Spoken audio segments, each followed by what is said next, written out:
दिल्ली मुखर्जी नगर भाग फर्स्ट। जब किसी लड़के को पहली बार इस सफ़र का पता चला, सरकारी नौकरी चाहिए, पहली बार जब यह सोचा तो सबसे पहले मुखर्जी नगर का नाम सुना। यूट्यूब खोला, कौन सी कोचिंग बेस्ट है, गूगल पर सर्च किया, मुखर्जी नगर में कमरा कैसे लें। दोस्तों से फिर डिस्कशन शुरू हुआ, घर पर पढ़े या दिल्ली जाए। और माँ का तो सवाल, तू अकेला रहेगा कैसे। फिर दिल्ली जाने का डर भी था और एक्साइटमेंट भी थी कि सच में क्या सब वहीं से ही निकलते हैं या फिर सिर्फ एक हवा है। मन में बस एक ही बात आई, अगर सपना पूरा करना है तो जाना ही होगा। दिल्ली जाने की प्लानिंग शुरू हो गई। पुराने बैग में नए सपने भरने लगे। सोचा लाइब्रेरी पास में होनी चाहिए ताकि ड्यूरेशन कम हो। फिर दिमाग में सवाल उठा, पीजी सस्ता पड़ेगा या फ्लैट। एक और बड़ा सवाल, खाना कैसे बनेगा। चलो दाल चावल बनाना सीख लेते हैं। माँ को फिर भी टेंशन, रोज मैगी खाएगा तू। दोस्तों ने भी समझाया, भाई अकेले रहना आसान नहीं है, लेकिन जब फैसला हो चुका था, सब कुछ भी हो, पढ़ाई करनी है। मुखर्जी नगर की यूट्यूब वीडियो देखनी शुरू कर दी। लाइब्रेरी में 10-10 घंटे पढ़ने वाले स्टूडेंट, कोचिंग से नोट्स लेकर भागते हुए लोग, पीजी का टूर, 6x6 का कमरा, 3 लोग और स्ट्रीट फूड के बीच में एस्पिरेंट्स की लाइफ। सब देखकर मन में एक्साइटमेंट तो थी कि क्या मैं भी ऐसे ही पढ़ पाऊंगा, लेकिन घबराहट भी थी, वहाँ का माहौल कैसा होगा। पर एक चीज़ तय थी, जब कुछ भी हो एग्ज़ाम निकालना है। पापा से बात शुरू हुई तो बोले, बेटा कोचिंग में 2-3 लाख लग जाएंगे। ये सुनकर मन में सवाल आया, घर वालों का इतना पैसा लगाना सही रहेगा। अंदर से एक आवाज़ आई, क्या मैं सेल्फ स्टडी कर सकता हूँ।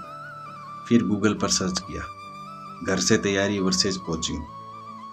टॉपर्स की वीडियो देखी, 80% लोग मुखर्जी नगर से ही थे। अब तो मन पक्का हो गया, बस अब तो दिल्ली जाना ही है। लेकिन जब कोचिंग की फीस देखी तो झटका लगा, इतना महंगा। फाइनली टिकट बुक हो गई। माँ बोली, बेटा दवाई रख ली। पापा बोले, खर्चे का ध्यान रखना। दोस्त ने मस्ती से कहा, भाई ट्रिप समझ के मत जाना।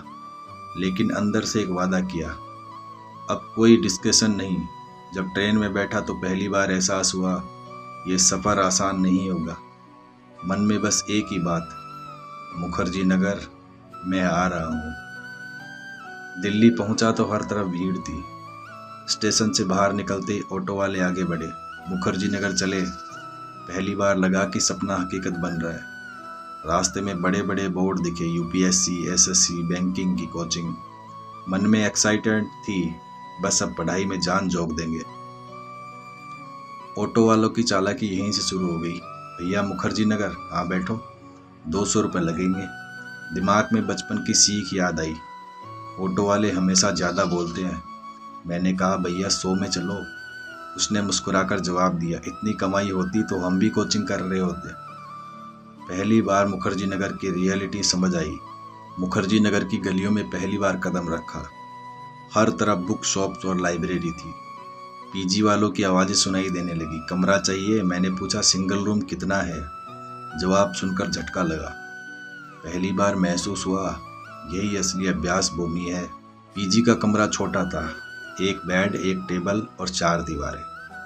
बाहर शोर था, लेकिन अंदर सिर्फ एक मोटिवेशन। पहली रात को जब बिस्तर पर लेटा तो एहसास हुआ, आज पहली बार घर से दूर हूँ, सच में अकेला हूँ। अंधेरे में पंखे की आवाज़ के अलावा कुछ भी नहीं था। लगा ये सफ़र इतना आसान नहीं होने वाला। अगले दिन कोचिंग की पहली क्लास थी। टीचर ने आते ही कहा, यहाँ मेहनत करनी होगी। सामने बैठे स्टूडेंट के चेहरे देखे, सबके चेहरे पर सीरियसनेस थी। पहली बार कंपटीशन का असली डर महसूस हुआ। लाइब्रेरी में जब पहली बार गया तो सन्नाटा था, सिर्फ पन्ने पलटने की आवाज़ें। मन में बस एक ही बात, यही असली मेहनत करने की जगह है। पहली बार 5 घंटे लगातार पढ़ाई की और खुद से वादा किया, आज से यही रूटीन रहेगा। फिर असली स्ट्रगल शुरू हुआ। पहली बार खुद के लिए खाना बनाया, दाल में नमक ज़्यादा पड़ गया, रोटियां इतनी कड़क बनी कि हथियार बन सकती थी। एक ही बात सोची, माँ की याद आ रही। अकेलापन भी महसूस हुआ। घर के दोस्तों के मैसेज आए, भाई कहाँ गायब है। दिल बोला यार सब छूट गया, लेकिन दिमाग ने कहा सक्सेस अकेले ही मिलेगी। एक दिन पहली बार एक टॉपर से मिला। उसने सिर्फ एक लाइन कही, रेगुलरिटी ही सब कुछ है। उसकी आंखों में भी थकान थी, लेकिन उसके चेहरे पर आत्मविश्वास था। उसी पल ठान लिया, अब दिन रात एक कर दूंगा। सुबह 6 बजे लाइब्रेरी पहुंचा। सोचा सबसे पहले पहुंचूंगा, लेकिन अंदर गया तो देखा हर सीट पहले से ही भरी थी। उसी पल समझ आया, यहाँ असली जंग है। मुखर्जी नगर में पहला महीना खत्म हो चुका था। बहुत कुछ बदल चुका था, खाने का स्वाद, सोने का वक्त, लाइफस्टाइल। लेकिन एक चीज वैसी ही थी, सपना। अब पता था यहाँ आना ही काफी नहीं, टिके रहना भी पड़ेगा। तो दोस्तों, कैसी लगी कहानी? पार्ट 2 आएगा। पीजी, हॉस्टल और रूम पार्टनर का पहला झटका। धन्यवाद।